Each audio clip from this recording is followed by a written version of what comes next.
Yes, the air have been cleared about this sit at home, sit at home. Sit at home without plans, sit at home without food, without no water, sit at home without no concrete arrangement. What the people will eat after sitting at home? How will the people pay their house rent, pay their school fees after sitting at home every day, messing things around up and down? So Ifeanyi Ejimofor has finally come out to address the whole issue, so that once and for all, for people to know where is this sitting at home coming from, who is the main person behind this sitting at home, who is empowering this sitting at home, who is in charge, who is directing, who is saying what, how is it coming about. So I would like you to just listen to this guy and hear his own viewpoint, how he has seen it, how he cleared the air all about this sitting at home, about Nnamdi Kanu, how the federal government is treating him, and how the Supreme Court has already released him without no charges anymore, or bringing him to any court at all. No, Nnamdi Kanu is actually a free man. He's actually in the court of law, in a Nigerian standard law, he is a free man. But Nigeria being what they are, they like politics. They like to add politics in everything. Even if it comes to human being to die, they don't care. It's all about politics. Just listen to this guy and have a wonderful day. Directive given by Mazen Nnamdi Kanu. Yeah, but with the look of things, what we're seeing in the states covered, looks like they have been tired of it already, and then the governors and the local security agencies are cooperating with them. No, let me just emphasize this. The sit at home is there today because of his handwritten notes, which was made public few weeks back.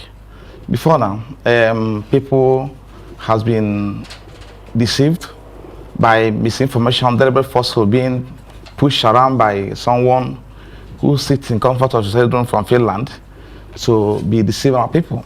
Of course, Nnamdi can never sanction sit at home from inception. And that position was made known to the world by the Global Peaceful Movement, which IPOB represents it. So, but because of the criminal elements, active criminal elements in Southeast, which did not receive enough attention by security agents. So, IPOB has severally denounced those people who have no affiliation whatsoever with Nnamdi Kanu, and they're not working with him, they're not working for him, they're not actually pushing for his release. They're there executing their own criminal agenda. So, but with this handwritten note, which was made public few weeks back, people became convinced that now it has come to the end of this rascality and criminality.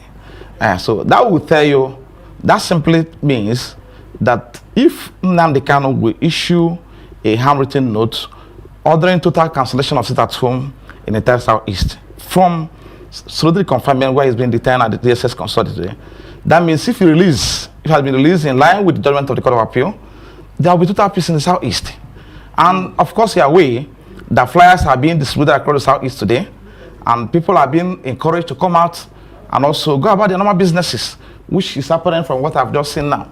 So the sit at home is dead and buried in the entire Southeast. I mean, that's you quoting Nnamdi Kanu, who actually made that statement a few days ago, that the sit at home in the Southeast is dead and buried. Now that there seems to be progress being made in that direction, what is the next line of action now to get Nnamdi Kanu released? I mean, you just mentioned that look, what confidence really are you giving the federal government that if Nnamdi Kanu is released, that peace indeed will return to the Southeast? Okay, let me just kind of make a clarification from scenario playing out now. Nnamdi Kanu issued an order from DSS dungeon where he's being detained, and that order is being obeyed in the entire Southeast today. That tells you simply that whosoever is frustrating, preventing his release, or who is refusing him to be released in line with the law of court, are those who are encouraging this rascality, criminality, and violence going on in the entire Southeast. Because our people likes him and they listen to him. So if he's out now today, that will bring the total peace to the entire Southeast. And we're not asking for much. What we're asking the federal government to do is just simply to obey the order of the Court of Appeal. That's all. That's all, because it has been discharged by the judgment of the Court of Appeal delivered on the 13th of October 2022. Then they appeal against that judgment, which is now coming up for hearing on September 14th. So today there is no order of court legitimizing his continued detention in the custody of the SDSS. So we are going back to court, Supreme Court on 14th of September. What we are asking the federal government to do, in simple wisdom, obey the court, the judgment of the court of Court of Appeal, their own court. That's all. Okay. And what is playing out now has shown that if Nnamdi Kanu is released today, because our people loves him, right? Then that will bring the total peace of the Southeast. Yeah. In that case, recall that it's not this current administration that detained him. If you're saying the federal government should obey the court order, that's an order. But then, what briefing have you had with the current? It's continuing. I know that. Just hold on. I know that. But then, but some would say that you need the current administration. You need to give the current administration some time to settle in and then get proper briefing. Have you had a round table with the current administration? But let me just say this. You see, we are talking about respect to rule of law and order of court. Yeah. We have gone beyond certain stage now. We are at the stage where the Court of Appeal, Court of Intermediate Jurisdiction, has made a pronouncement. It's not an order, it's a judgment of the Court of Appeal. Yeah. So government must respect that order. Now, as it stands today, there is no charge today pending against him in any court in Nigeria. And that judgment said, do not charge him before any court. He cannot be charged before any court on any offense, any indictment whatsoever. Release him unconditionally. That's what the judgment of the Court of Appeal says. It's not my own judgment. It's the Court of Appeal that wrote it. And it's a unanimous judgment. So are you telling me that you're going to set aside the judgment of the Court of Appeal and go into a roundtable discussion with the federal government? What I'm asking the government to do is to obey their own court order and court judgment. That's all. So we're going beyond this because there's no charge against him today. Right. Okay, apparently there's been the issue of access to Nnamdi Kanu's, his physicians, gaining access and checking out his health status and all of that. Tell us about that. Has he, the doctors, have they been granted access to Nnamdi Kanu now? What exactly is his state of health? You're aware that it's a matter of common knowledge on 20th of July. That was last month. Court delivered a landmark judgment, Honorable Justice Binta Nyako, directing the SSS to allow him access to his medical doctors and also avail him of medical records. So in this case, the court said he will visit his medical doctors outside the facility of the SSS and also have interface and medical examination. They substantially comply because at least as it stands today, he has had access to one of the doctors recommended by him by his wife. Okay. So remaining the second person, which I believe in the next couple of days, he will also have access to the second person. So we also await about the SSS. They are yet to avail him of the medical records, which the court directed him to give to him. So we believe that with why exactly is that? Are you finding out exactly why the DSS is holding on to those records? No, we keep on reminding them, and we don't know why. But formal notification to that effect, communication has been established, has been sent across to them by Professor Michael Zeko, Medley Council.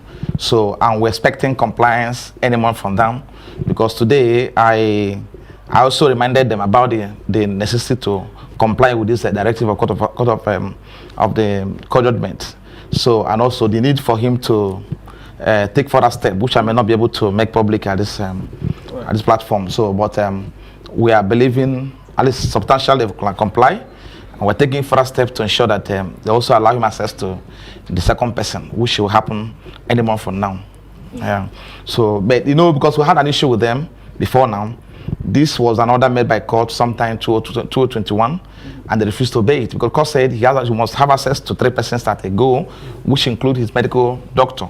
So, and his medical doctor came sometime in October 2021 to see him, and they 22 to see him, and they refused him access, Dr. Sifa Okorochukwu, before he traveled. So, and the portion to which we now went to court to seek for order of commandamus, and of course, the court granted us leave to proceed, and afterwards, judgment was delivered in an application duly moved by our lead counsel, Professor Michael Zekom SAN. So, and on 20th of July 2023, the judgment was delivered, and that has been served on the SSS, expecting that, and they before then they've started making an arrangement to comply. But immediately the court judgment was served on them, they complied. So, and we're expecting full compliance as time progresses. So. But it's important for me to correct, using this platform to correct, because yes, go ahead. Because there are a lot of misinformation out there that for us to let's correct this misinformation. Before now, hitherto, it's to be made clear that the criminal elements who have been hitherto enforcing the statute home in South East has no any form of affiliation with IPOB or Nnamdi Kanu, and they are not working for him. They are working for someone who goes to work on Mondays, and whose child he had with Finnish lady also goes to court on Monday, goes to school on Monday. But in Igbo land, the children of our children do not go to court You on seem to be Monday. reluctant to mention this name. Are you talking about Simon Ekpa? I'm talking about, of course. Okay, now on the heels of that, as we round off, maybe in a few seconds, the current administration has vowed to keep to the rule of law.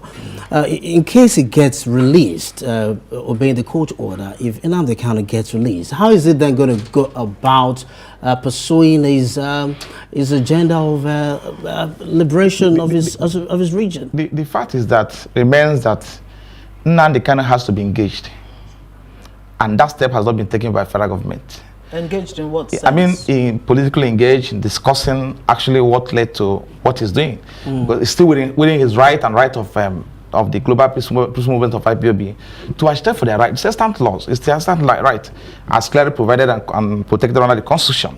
So, because it's a right to self-determination, which they've been exercising.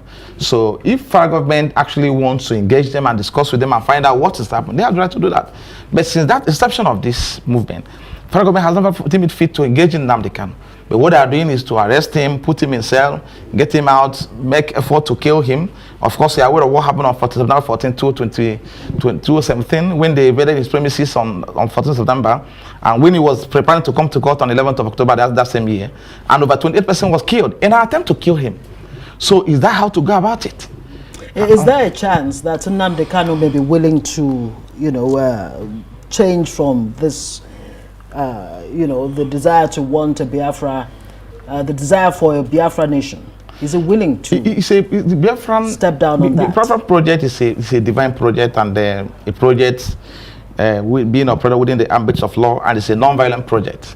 So I don't think anybody will kill that idea whatsoever. But the modalities and other things can be ironed out and discussed with federal government. Right. So it's an idea that has